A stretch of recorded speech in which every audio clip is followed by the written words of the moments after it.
Welcome back to Box Office Maniacs, and we are continuing our Lethal Weapon series, Vince. Mel Gibson, Danny Glover. Come on, we're back. We're bad. You're black. I'm mad. Come on, man. Lethal Weapon 2. This time, they're not taking any crap. One of the greatest 80s action flicks ever. The second one here, we are going to travel back through time. Maybe, whatever, I don't know what I'm talking about, but we're going back to 1989 for this one.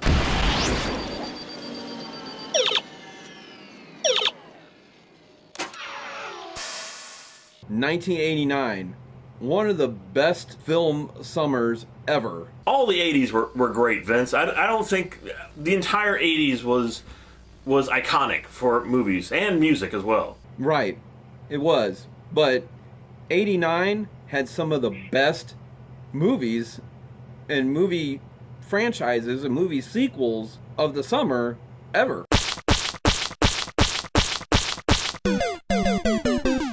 So here is a sequel for those who say sequels never are good. They're never as good as the first one. The first one's always better. Screw you, people. Lethal Weapon 2 blew away the first movie every possible way possible. Anyway, every way. Big smile. Big smile. Big smile. Yeah, this is definitely one of those films that lifts the bar when it comes to sequels.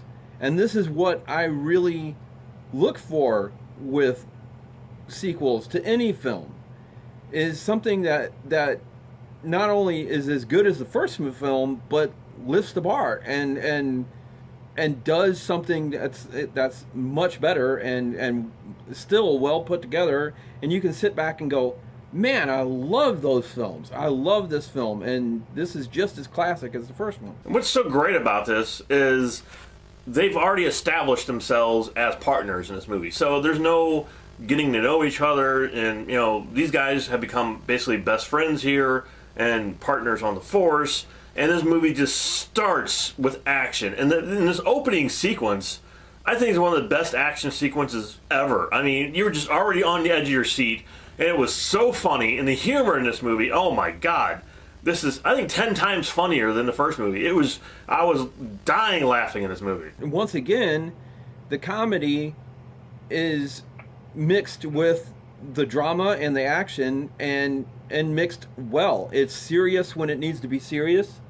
It's dramatic when it needs to be dramatic. It's action-packed when it needs to be action-packed, and it's funny when it needs to be funny. There, you know, it's a solid story, and it's done really well. And again, like I said, it raises the bar. And what I really loved about this film, besides the humor in it, is the interaction between Danny Glover and Mel Gibson. It felt so real. And these guys, I mean, they did. They just felt like real people in this movie. They didn't feel like cardboard, you know, caricature cutouts. These just were like real people. And the stuff in the beginning, when he's in the station wagon and Mel Gibson goes up over the side to get around to the traffic, and just the look that Danny Glover gives him. Oh my God. I mean, stuff like that in this movie is so good. God damn it, you were right, you know. Yeah, there wasn't enough room. They introduce a character that stays with them throughout the next two films. Leo Getz? Yes, sir. Yes, sir. That's me, Leo Getz. Whatever you need, Leo Getz. You get it? I use that all the time to break the ice when I meet people. You know, it's good. Joe Pesci. I mean, it was hilarious seeing him in this movie. How many movies had he done before this? I don't even remember. Was this his first movie? No, it wasn't his first one.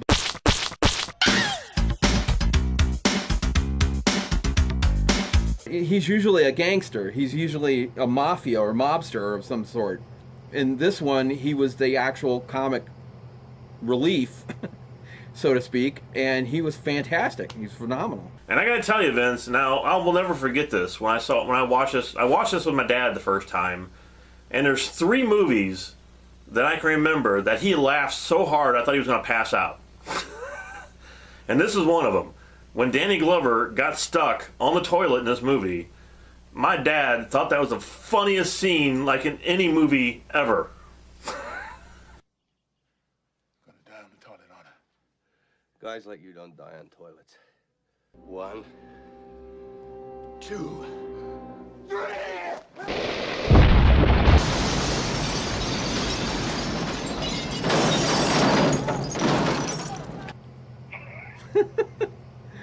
Oh my God! I mean, there was that scene in this movie that he was laughing so hard in. And the thing is about this film, again, just a great story here. Just such a good story. And it's a much better story than the first one even. It's just so good. And they involve Danny Glover's family in this one. And, you know, and that makes perfect sense. They actually gave more depth to everything, to the families and obviously to Mel Gibson's character of what happened to his wife, and it gave more depth to his story and his character. And they also introduced a lot of the other cops. They made it about them too, which one of them was from Aliens. Did you recognize her? I think I did. Vasquez. Yeah, I thought that was her in this movie. Hey, Vasquez. Have you ever been mistaken for a man? No. Have you? When you think of Lethal Weapon and you think of all these action films that came out in the 80s, of course one of them that comes up is Die Hard. The police psychologist. She was actually in the first Die Hard movie as a reporter. Yeah, I think that, like I said, I think this just blew away the first movie. Every possible way, this was better than the first movie. It had better action. The bad guy here was great. Diplomatic community. I really liked the bad guy. He was somebody you really wanted to hate. I mean, you really wanted to hate this guy. It's just been revoked. And the comedy here was just through the roof. I mean, I was laughing through the entire film, just like ridiculously laughing through the whole film. And yeah, I loved it. It was like, you know, why hadn't I watched this movie in such a long time? It was one of those films that, you know, you kind of forget about. It's just out there and you just kind of forget about it until you rewatch it again. You're like, oh my God, this was so great. This is obviously part of the 4-disc Blu-ray collection that we're doing. And with this disc, it's so much better than the first one. Like I said in the first review, they came out with the original Lethal Weapon movies and they were really crappy. And then they came out with a reissued version of all the ones where they cleaned them all up, make them look really good. And that's what's in here, I believe. So this one was an improvement over the first disc, but it's still not that great. I wouldn't say it's one of the greatest Blu-rays I've ever seen. They've come out with 80s films that they've restored, and they've been a lot better than this. So why they're not actually giving more attention to these films, I have no idea. Yeah, because they're forgotten. I'm surprised you haven't heard about me. You know, I got a bad reputation. I mean, sometimes I just go nuts like now. I mean, there not a whole lot of people are demanding it, I guess. It's like I said, it's one of those series that ruled the 80s. I mean, it came out and ruled the 80s, and it was everywhere. But now it's just like, oh yeah, Lethal Weapon, whatever. But when you sit down, you forget how great these movies are. You just forget how amazing these films are.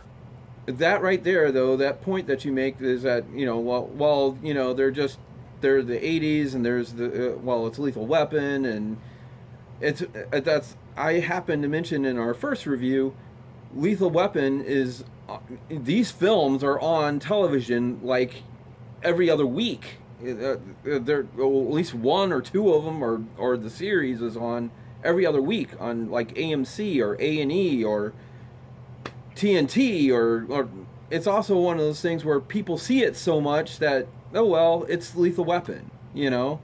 So the other thing I want to mention is that I also got the director's cut of Lethal Weapon 2 here. Hey, let me have a look at that thing. On DVD. Well, that's some piece of hardware you got there. Where the fuck do you get that stuff? I haven't even seen anything like that on the force. Where's it from? South Africa? And once again, this is something they still haven't released these on Blu-ray. I'll leave you alone. Because if you stick around here, I'm gonna fuck your ass. At least with this Blu-ray, you don't have to look for it. There is an actual menu, and you can go to the special features and actually watch the special features. There's a section on this Blu-ray where it's the deleted scenes from the movie, and if you watch the deleted scenes, you're seeing the director's cut. Okay, so another extra feature on here is called Stunts in Action. All it is behind the scenes of them filming 2 of the big action scenes in the movie. One of them being the part with the surfboard that goes through the that goes through the car, and they're showing how they set that up and how they shot it off the truck to hit the car and all that kind of thing.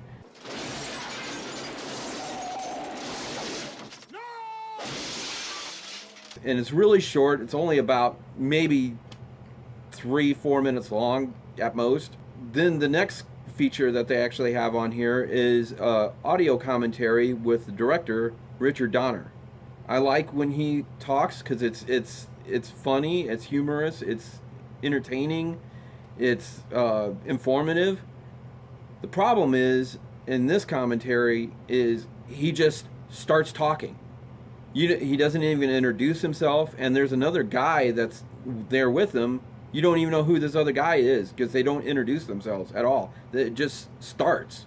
And there's lots of parts in it where it lags, where he's sitting there watching the film, but then he'll I don't know if he just actually gets lost in watching it or what, but he'll sit there and watch the movie, and then all of a sudden he'll come back on and go, oh, what was I talking about? Oh, yeah. He was probably thinking about boobs. You know what? Okay. They fucked you at the drive-thru, okay? They fucked you at the drive-thru. Yeah, they had more boobs and more bullets. But then no prostitutes. It's probably no prostitutes because we were coming out of the 80s. This is 89. Yeah, it was getting close to 90s, and 90s was the ending of the boobs and prostitutes. So overall, for the movie itself, I give it... Now, get ready for something lethal. There's nothing wrong with your review right now. We are interrupting this broadcast to bring you a brand new rating system for the franchise, and it is called Archive or Bury It. What are we going to do with this, Dave? I mean, for me, I would say it's a definite archive. Sir, listen to your friend here. He knows what he's talking about. Yeah, I mean, this is, like I said in my review there, I thought this was better than the original. I think this is 100 times better than the original, and it's so good, and it still holds up today, and it's just a absolute classic. So yeah, this one is going to go into the archives. One man, one vote? One man, one vote. So shove it in the archive, will you? Just shove it right in there. Africa, you dumb son of a bitch! You dumb son of a bitch. And for those who have no idea what we're talking about, this is a new rating system that we are doing for our franchise collection and for our forgotten films that we do. So instead of giving it like a 1 through 5 or whatever what we were doing, we thought it'd be more fun to either archive these old films or bury these old films so no one ever sees them again. So that's our new system we're doing here. And we actually had recorded all of these Lethal Weapon reviews before we came up with this idea. And we were going to do it with our next franchise, but I figured, I didn't want to do 4 films and not have this rating system in there. Because that's what Dave does, is put more pieball crap on top of crap. Crap on top of crap. That's a good name for this show, Vince. It's mostly for the stuff we bury. So, that's it. That's our review for Lethal Weapon 2. We have archived this for the generations and generations and generations to come to watch and enjoy, because we think that anyone who's never saw this film will love it. I loved it. I thought it was fantastic. Another great buddy cop film. So now, let's return to our regularly scheduled review. Eeny, meeny,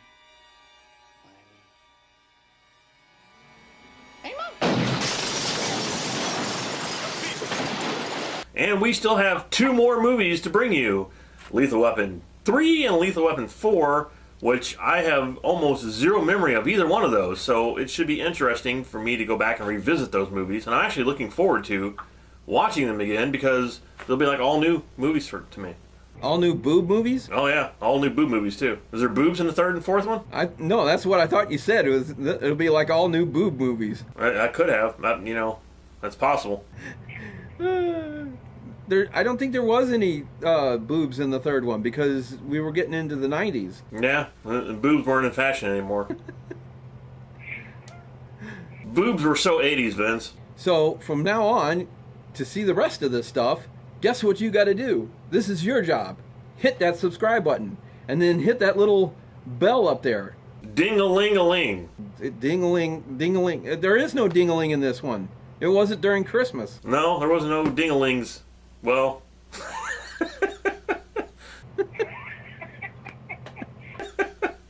The only ding-a-lings are the ones making this video. Exactly. I was going to say, you're looking at two ding-a-lings here. So if you want to watch more of the ding-a-lings, we might rename the show the Ding-a-ling Maniacs. More ding-a-lings and you can ding-a-ling. That's right. We can more dingle the ding-a-lings. But to see all those ding-a-lings, you got to hit that subscribe button down there.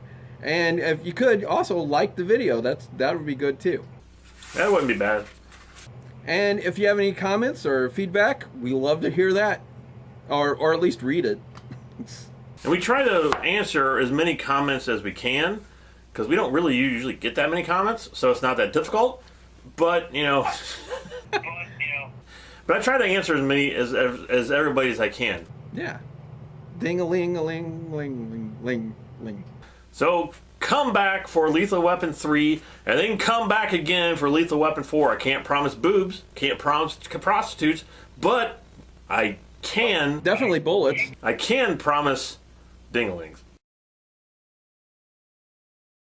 Ding-a-ling-a-ling-ling-ling-ling-ling.